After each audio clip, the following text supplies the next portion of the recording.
The wheel isn't meant to look like that. I was driving along about 30 miles an hour and the car dropped down and pulled hard over to the side of the road. So I pulled over and I looked underneath and I see the broken aluminium suspension joint, and it was quite dangerous really. Only 20 minutes before I was doing the speed limit along a motorway. Could have been a lot worse. So we sat at the side of the road. It was about 25 degrees with no water or food.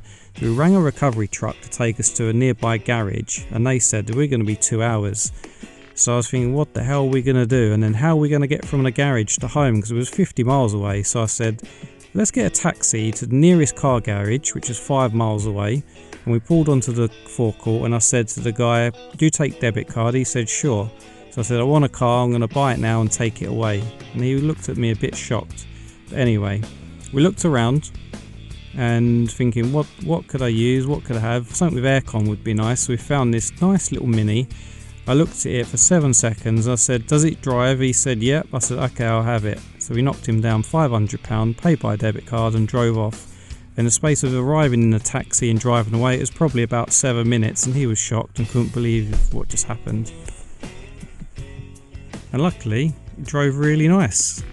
I didn't even look inside before I bought it, or I didn't even walk around it, didn't even start it. But yeah, I was very happy. But sadly, the aircon didn't work, so it was still pretty hot. So we had a phone call, the recovery truck was there, ready to take the car. So we made our way back cross country. It was only about 5 or 6 miles, and ready for him to load it up. So he decided to winch it on. He said it would be alright. I thought it would do some more damage. The wheel is rubbing on the shock absorber. Well, I'll probably need to replace all of that, so I don't think it's going to be cheap. Maybe I'm going to call Land Rover Customer Service, because you know, it's quite, if that happened on the motorway, it could have ended a lot worse. Probably should be a safety recall on it, I'd say.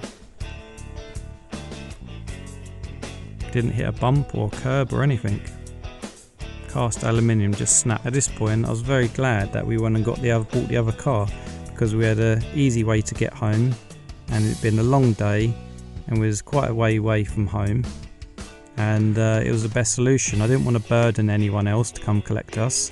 I didn't want to rent a car, because then we'd have to take it all the way back to that area, and it worked out great. So it's important that we have an open mind to look at other options. So yeah, it ended up working out well. Dropped the car off at the garage and drove home, and that's the end of that really. And now I've got a car that I can use for the next 2 weeks while it's being repaired. So we had a bad situation that ended not so bad, and it was quite an experience too.